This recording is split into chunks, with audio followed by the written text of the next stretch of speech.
Break के बाद एक बार फिर से आपका स्वागत है। आप देख रहे हैं CNBC आवाज और हम खास चर्चा कर रहे हैं यूनिफाइड पेंशन स्कीम की बारीकियों पर। हमारे साथ हैं वित्त मंत्रालय के joint secretary Pankaj Sharma sir.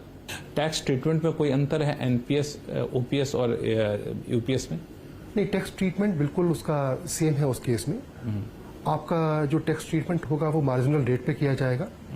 जो 60% की राशि आप निकालेंगे वो टैक्स फ्री होगी आपकी, और जो भी आप एनओटी लेंगे उस पर टैक्स ट्रीटमेंट चाहे वो एनपीएस में हो आप, चाहे वो आप यूपीएस में हो आप, वो सेम रहेगा आपका। इसमें अब सवाल उठता है कि इसमें आपने एक सबसे बड़ा प्रावधान ये किया है कि कंट्रीब्यूशन एम्प्लॉय का 10%, गवर्नमेंट का 18.5%। इसको आप रिव्यू करेंगे या फिर ये फिक्स है, यही रहेगा?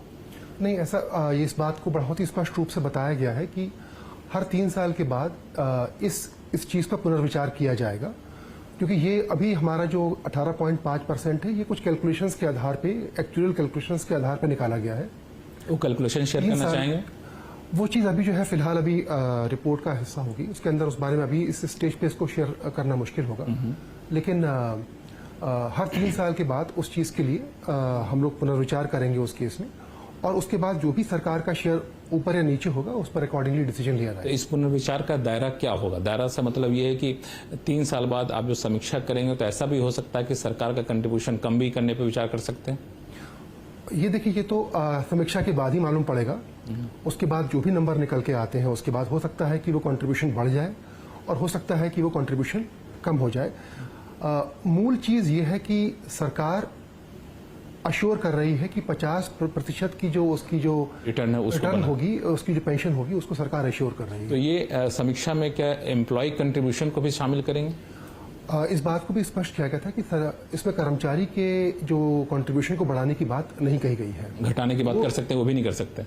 10% की राशि की बात कही गई है, उसको एक तरीके से हम कह सकते हैं कि फिलहाल उसको फ्रीज कर दिया गया है। मतलब 3 साल की समीक्षा में एम्प्लॉय का कंट्रीब्यूशन पे विचार नहीं किया जाएगा, वो सिर्फ सरकार के कंट्रीब्यूशन विचार किया जाएगा।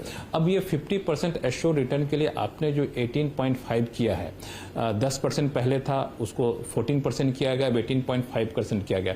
तो इसका मैकेनिज्म क्या होगा सरकार के भीतर ताकि एश्योर रिटर्न हम दे सकें?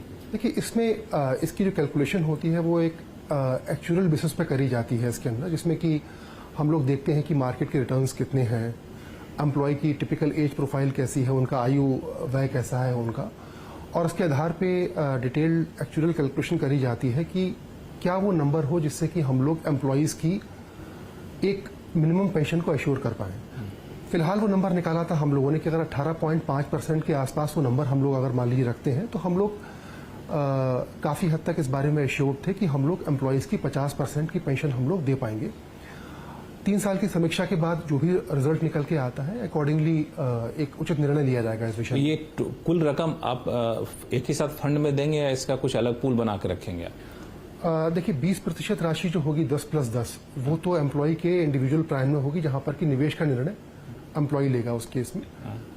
और जो 8.5% की जो राशि होगी उसके बारे में पीएफआरडी और सरकार निवेश के उचित निर्णय लेगी। तो 8.5% इक्विटी मार्केट में जाएगा, म्यूचुअल फंड में जाएगा, डेट फंड में जाएगा, ये आप लोग तय करेंगे? अभी तय नहीं है, अभी उस बारे में जो है विचार हो रहा है उस बारे में, और उस बारे में हमारा जो उद्देश्य होगा वो ये होगा कि हम लोग एम्प्लॉय के हितों की रक्षा कर पाए इस केस में, और हम लोग ये देख पाए कि इसमें जो हमारी 8.5% की राशि है वो उसमें एम्प्लॉयज के लिए ये श्योर कर पाए कि 50% की पेंशन उनको मिले। इसमें 2 सवाल मेरा है। पहला सवाल ये है कि एनपीएस में आखिर तक 14% गवर्नमेंट शेयर करती थी, 10% एम्प्लॉय, तो कुल 24% पैसा जाता था एम्प्लॉय की मर्जी से किसी फंड में जिसमें एम्प्लॉय चुन सकता था।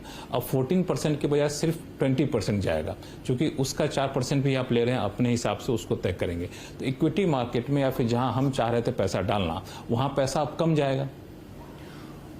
देखिए, वहां पर क्या हो रहा है, चूंकि सरकार आपको पेंशन एश्योर कर रही है, इसलिए वो 4% की जो एडिशनल राशि है उसमें सरकार उस बारे में आपको एश्योर करने के लिए एक निर्णय लेगी कि कैसे हम निवेश मार्केट में या हम बॉन्ड मार्केट में कर पाए इसमें। वो तो मैं समझ गया। मेरा सवाल है कि 24% के बजाय अब से 20% जाएगा हमारे हिसाब से पैसा।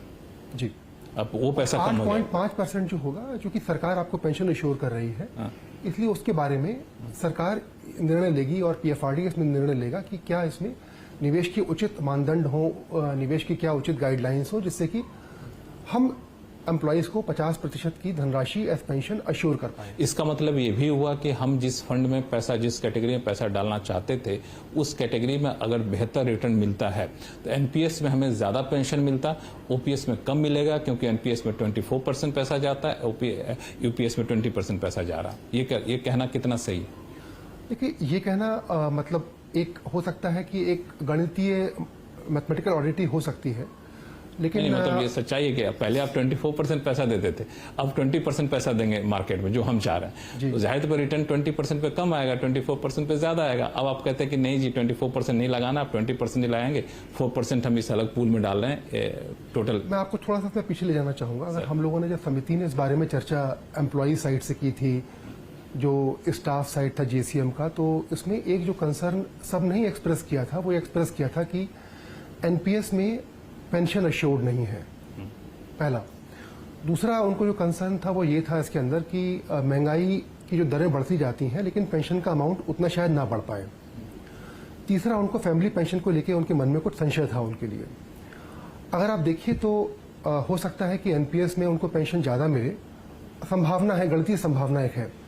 लेकिन जो कंसर्न जो कर्मचारियों की थी वो ये थी कि अश्योर्ड नहीं है, हमारी जो पेंशन है वो बाजार के उतार चढ़ाव से प्रभावित होती है।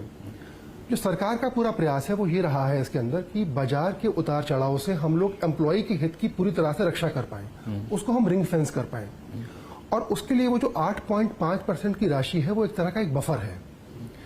हम ये कह रहे हैं इसमें कि 10+10 जो पैसा है उसको आप अपने हिसाब से निवेश करेंगे। 8.5% वो बफर है जो कि बाजार के उतार चढ़ाव से आपके हितों की रक्षा के लिए उसके उद्देश्य से हम लोगों ने इसका इस्तेमाल किया जा रहा है। क्योंकि बाजार के उतार चढ़ाव से आपके बचा रहे हैं, तो इस वजह थोड़ा सा आपको कॉम्प्रोमाइज करना पड़ेगा वहां पे, एक तरीके से हम ये बात कह सकते हैं। और आप देखें इस बारे में कि अगर सरकार ने ऑलरेडी पहली साल में करीब 6,250 करोड़ का एक एडिशनल बजट का एक प्रोविजन किया हुआ है, सरकार ने करीब 800 करोड़ रुपए का प्रोविजन किया हुआ है कि जो पुरानी जो निकासियां हो चुकी हैं, एरियर्स जो पे करने हैं, जो पुराने सब्सक्राइबर्स एनपीएस के हैं उनके लिए, तो एक बहुत ही एक लाजमी सी बात है कि अगर सरकार इसमें अपनी धनराशि बढ़ा रही है तो उसका उद्देश्य सिर्फ कर्मचारियों के और सभी लोगों के हित का उसमें एक उद्देश्य उसके पीछे है। आप लोग का कैलकुलेशन क्या कहता है, कब ये समय आएगा जब आपको पेंशन देना शुरू करना पड़ जाएगा इस यूपीएस के तहत, और उस साल में क्या अचानक से राशि बढ़ जाएगी देनदारी सरकार की, कि नहीं जो आप 8.5% दे रहे हैं इससे काम चल जाएगा? देखिए, एक बड़ी स्पष्ट सी बात है कि आज की तारीख में हम लोगों का जो पूरा इसमें अगर हम कमेटी के जो टर्म्स ऑफ रेफरेंस पर जाएं तो कमेटी के टर्म्स ऑफ रेफरेंस 2 थे इसके अंदर। पहला था कि कर्मचारियों के हित की एनपीएस को रिव्यू करना है, जिससे कि जो कर्मचारियों की जो कंसर्न्स थी, उनके जो मन में संशय थी, उसको हम एड्रेस कर पाए। दूसरी उनकी हमारी कंसर्न ये थी कि किसी भी समय पर हम लोग जो राजकोषीय भार है, जो राजकोषीय हमारा जो घाटा है, उस पर कोई बहुत असर ना पड़े।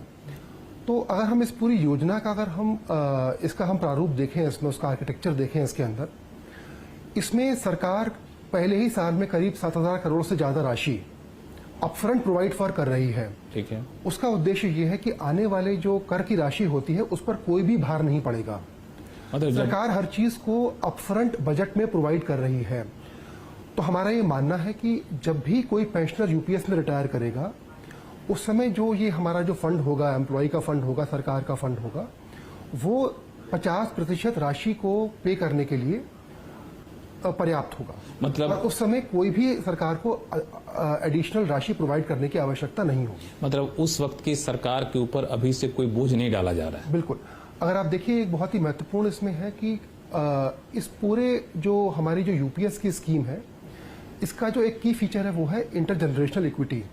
हम ये नहीं चाहते हैं कि हमारे आने वाली जो पीढ़ियां हैं, हमारे आने वाली जो जनरेशन है, उस पर इस स्कीम का कोई भी बोझ पड़े। तो यूपीएस की जो पूरी योजना है, उसका पूरा उद्देश्य ये है कि जो कुछ भी हमको पे करना है वो हमको आज के ही कर राजस्व से करना है, कोई भी भार हमको कल के कर राजस्व पर नहीं छोड़ना है। एक आखिरी सवाल जी, कि 8.5% पैसा जो आप एक अलग पूल में रख रहे हैं, अगर हमारा पैसा 10 मिला के 20% के रिटर्न के हिसाब से हमारा 50% के क्राइटेरिया को पूरा कर लेते हैं, मीट कर लेते हैं, तो उस 20% फंड से हमें पेंशन मिल रहा है। ये जो हमें जरूरत ही नहीं पड़े 8.5% पैसे का, तो उसका क्या करेंगे आप? देखिए, इसमें अगर मान लीजिए कि कोई भी अपसाइड होता है, अगर निवेश करके मान लीजिए कि कर्मचारी की राशि जो होती है वो पेंशन की राशि 55% या 56% बन जाती है, सारे अपसाइड कर्मचारी के हैं। तो ये जो पूल रखा उस पूल का पैसा क्या करेंगे? देखिए, ये तो एक एक्चुअल कैलकुलेशन है कि कुछ केसेस में हो सकता है कि शायद वो राशि उतनी ना पड़ पाए।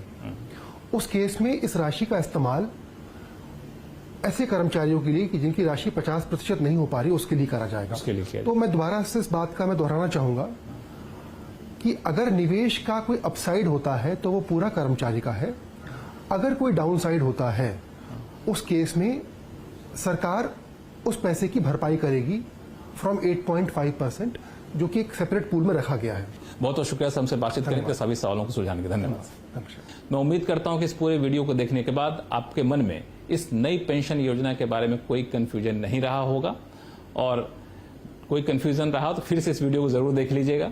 और फिलहाल के लिए दीजिए इजाजत। देखते रहिए CNBC आवाज। नमस्कार।